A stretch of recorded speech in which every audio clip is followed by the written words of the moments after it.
Next up is Cyber Team in Akihabara, and this is one that I picked up recently. I watched the whole series, and I liked it quite a bit. I don't quite know how to feel about the series in the end, because I'm like, what was good about it? It's essentially a magical girl series.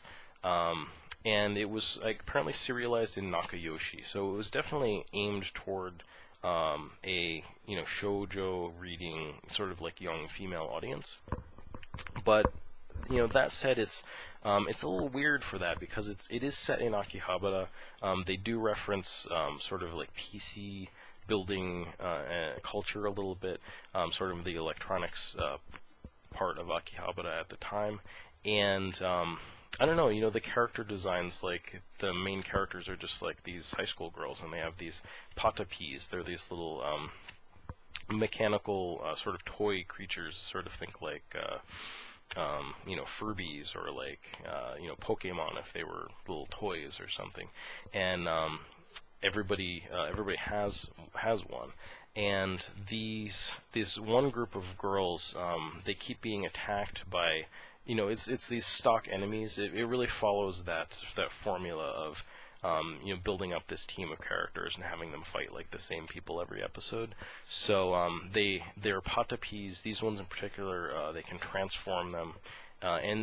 So what I was getting at with the shoujo manga is that the character designs are kind of sexy, of like the patapis when they transform. There's things there for a male audience, maybe even more than a female audience, but it seems like it was sort of female audience oriented. And so it starts off kind of tropey, and it's fun. It's fun for just that sort of following the tropes, and then it gets a little more a little philosophical. It goes into like this whole history, and sort of the big plot of the main bad guys comes out, and you get to the kind of final climax, which was interesting. At the very least, like, it left me with something to think about. So overall it was pretty positive. I just enjoyed like the episode to episode experience of watching it. I think one of the main things that was sort of fun about it, where I think it sort of subverted the tropes of its own genre just slightly, was the way that you followed the main bad guys. There are these three girls. They're just there are several episodes devoted to them, and I think they have a lot of fun with their characters. Again, just nothing groundbreaking here. Nothing like, don't get your hopes up too high for Cyber Team and Akihabara, but I enjoyed it for what it was. This is getting a little long here, but I've got another two that I want to talk about. I just watched the Battle Athletes OAVs, and I was surprised I hadn't seen the OAVs. I like the TV series a lot. I've watched it multiple times, like not a whole bunch, but at least 2 or 3 times. I think more than 2, so I'll go with 3. But the OAVs I hadn't seen. The OAV series is nice and short. It's 6 OAVs. It's spread onto 3 discs, so it ends up being 3 hours, give or take, like a little less than probably, and it's good. They're going out for the title of Cosmo Beauty, so it's sort of way in the future. Like, humanity in the OAVs has had a war with an alien race, and as centuries wore on, like, it just was more and more futile, because they were just building like robots to fight the alien robots, and it was just like this war of robots over and over, and they realized like neither of them were really gaining anything from this. It was a stalemate. So they ended up competing in a athletics tournament, and I guess humanity won, so maybe the aliens just leave us alone now. But at any rate, so humanity's kind of dedicated itself to sort of an Olympic style competitions of trying to kind of perfect human athleticism and abilities. And so this girl is following in her mother's footsteps to try to become Cosmo Beauty, and it's fun. So the TV series does a whole bit on Earth where she's training on Earth and meets a lot of characters, and then some of those get to go to University Satellite in outer space and train, and then they move on to sort of like the main competitions and an ending. And it's very good. I really recommend anybody who hasn't seen that. If you like anime or whatever, just it's really, really good. And funny, it's funny and goofy, but it's also like has a good story to it, kind of good morals to it. It's surprising. It's a lot of fun. One of my favorite shows. So the OAVs are weird because they just start off in the University Satellite portion, and I have to assume the OAVs probably came before the TV series. I'm just speculating here. But they have to kind of cram a lot into a short period of time. So they mostly focus on Akari being, I think, like competent, a little unsure of herself still, and a little klutzy, but she's not quite, like, she's kind of a mess. She's a wreck in the TV series. Like, she struggles with her confidence a lot. She seems a little more confident in the OAV series, and, there are definitely some surprises for me having seen the TV series to watch the OAV, but really it has the same sort of story to it in the end that I really liked. So I don't know if that's any kind of good endorsement for the show, but anyway, I guess suffice to say I watched the OAV series and I liked it.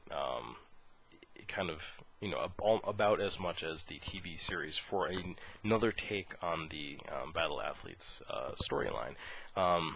It was just kind of a shorter, more compressed version of it, but I think it came out pretty well. Last is Appleseed, which I'm fairly certain I had seen back in the day. It seemed quite familiar to me, but I've also read the comic book, so I may have been thinking about that. So anyway, I watched it. This is the old one from whatever it was, the mid '80s, and I enjoyed it. I really liked it a lot. So Appleseed really, it kind of gets back to just all that older stuff. I just watched M66 recently, which was really good. I really like Appleseed. I just watched all of Ghost in the Shell standalone complex, actually, which was quite good, both seasons of it. So it's just reminding me, like, his ability to kind of imagine this whole cybernetic future and do these great mechanical designs and just have these kind of fun characters. And he has that little kind of relationship between like a strong female lead and sort of their strong male sidekick. I really think in Ghost in the Shell you have Major Kusanagi and Bateau, and it's very similar to Dunan and Brarios, or whatever his name is, have a similar relationship in Appleseed, and I think that they're kind of similar characters, really. In a lot of ways, Appleseed is kind of the blueprint for Ghost in the Shell after it. As far as the story itself goes, it's fine. I mean, I feel like there are some plot holes in it, which, I mean, I haven't thought about it a whole lot, but when you get to the end and you're like, oh, like there's that. I don't think I'm spoiling anything too weird. There's like this one girl whose DNA can like control the entire city. You're like, why would you have an entire city that relies on this one person being alive? And it seems like they don't know it. It's just nothing that would make any sense whatsoever. But I mean, they do bring up the fact like this person could be cloned, and they don't necessarily need to be alive and things like that. But I love his imagination. I love how he can, imagine this world where, there are these bioroids where basically humanity has been brought to the brink of extinction. Sort of an apocalypse has happened, and so they've used kind of all of their technology to build this one city in Olympus. But Olympus is it's sort of an examination of like, can humanity actually have utopia? Like, are we able to do that, or or are we just as a species kind of hopeless in terms of kind of always chasing some kind of utopian dream that we can never achieve. And just that like his stories have something like that in the back of them that you can really feel and see when you watch them. I just think is something worthwhile. I think they really have something to bring to the table. So I loved Appleseed. I really liked it a lot. But yeah, so that's what I've been watching recently. I probably forgot some stuff. I mean, like I said, I watched all of Ghost in the Shell Standalone Complex, which I could and probably should go on and on about, but it's been about a half hour. So if you've watched all this, thank you for watching, and I hope it was enjoyable. And yeah, I'll do this again, and hopefully have some more fun videos coming up here for you soon. So thanks for watching.